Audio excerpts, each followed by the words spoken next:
Wow, কি সুন্দর লাগছে। মা দেখুন নেল পালিশটা কি সুন্দর না? সকাল সকাল কাজ নেই, নখ পালিশ নিয়ে বসে পড়ছি। মা দেখুন না, ভালো লাগছে? হ্যাঁ, নখ পালিশটা তো খুব সুন্দর লাগছে, হলে তোমার হাতে ভালো লাগেনি। ভালো লাগেনি? আমার না ভালো লাগুক, আমি নেল পালিশ লাগিয়েছি, এর উপর আবার জেল লাগাবো, দেখবেন কত সুন্দর লাগবে। দেখবেন আর জ্বলবেন। যাক, জেল আনতে গেছে, যাক এই সুযোগে আমি একটু করে নিই।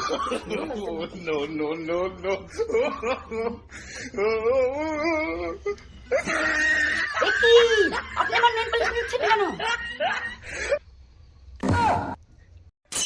কই না তো, পড়ছিলাম না, একটু দেখছিলাম। দেখছিলাম মানে আমি তো দেখলাম আপনি পড়তেই যাচ্ছিলেন, পড়া তো হলো না, বেকার বেকার ঢেলে শেষ করে দিলেন তো। চুপি চুপি পড়ার বার কি দরকার ছিল? আপনি তো আমাকে বলতেই পারতেন, আমি আপনাকে দিতাম।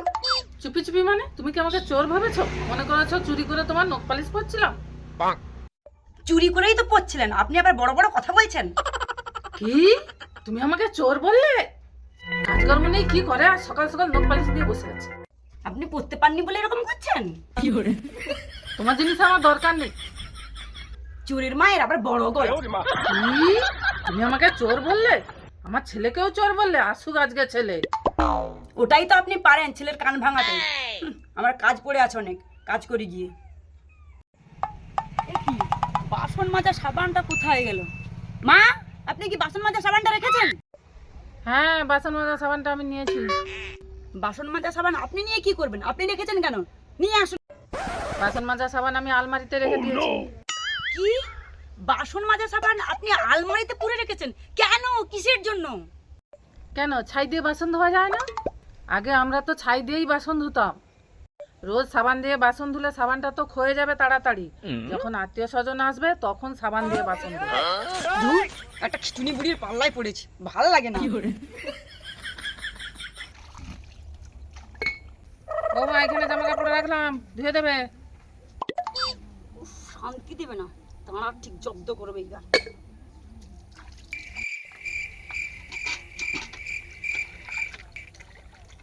এ মা, তুমি শার্ট নিলে না, এমনি জলে চুপিয়ে দিলে? প্রত্যেকদিন যদি গাদা গাদা জামা কাপড় আপনাদের চোবাতে থাকি তাহলে কত শার্ট নষ্ট হবে বলুন তো?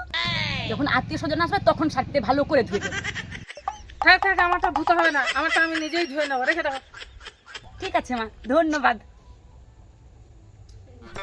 হ্যালো ফ্রেন্ডস, আমরা সাগরপ্রিয়া কমেডি, কিন্তু আপনারা দেখবেন আজকে কমেডি নয়, আজকে আমি কি রান্না করছি এই দেখুন, দেখাবো।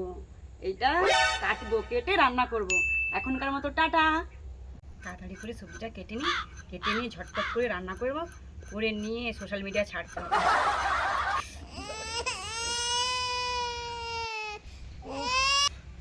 মা, হাতটা কেটে গেল তো, কি দেবো বলুন তো? কেন, কাটা হাতে কি আর দেবে? ফেসবুকে ছবি ছেড়ে দাও, হাতটা ভালো হয়ে যাবে। আর শোনো, যতক্ষণ না ছবি ভাইরাল হয়, ফোনটা নিয়ে কাটা হাতটা ধরে নিয়ে বসে থাকো। হাতটা কেটে গেছে আর বুড়ি আমাকে, আচ্ছা দেখাচ্ছি মজা। A few moments later. তুমি কি তখন থেকে ফোন নিয়ে বসে আছো নাকি? রান্না টান্না হবে না নাকি? কটা বাজে, খাওয়া দাওয়া হবে না? রান্না হবে কি করে? আপনিই তো বললেন যে আমার কাটা আঙুলের ছবিটা যতক্ষণ না ভাইরাল হয় ততক্ষণ ফোন নিয়ে বসে থাকতে। তো আমার ছবিটা তো ভাইরাল হয়নি, এই জন্যই তো ফোন নিয়ে বসে আছি। তাছাড়া আপনি বলুন মা, আপনার কথা কি আমি অমান্য করতে পারি? বলুন মা। হ্যাঁ, এখনো ভাত বসেনি? হায় হায়, কখন ভাত খাবো? না খাইয়ে মারবে নাকি রে বাবা? না খাইয়ে মারবো কেন? কষ্ট করে আপনি একটু রান্নাটা করে নিন, আমরা সকলে খেয়ে নেবো। হ্যাঁ, আমি রান্না করবো? হ্যাঁ নয় হ্যাঁ মা। নমস্কার, পুরো ভিডিওটি দেখার জন্য অসংখ্য অসংখ্য ধন্যবাদ। যদি ভিডিওটি ভালো লেগে থাকে তাহলে প্লিজ তোমরা সবাই মিলে লাইক এবং কমেন্ট করো, আর যদি খুবই ভালো লেগে থাকে তাহলে প্লিজ সাবস্ক্রাইব করে দিও। আজকের মতো টাটা, দেখা হচ্ছে পরের ভিডিওতে।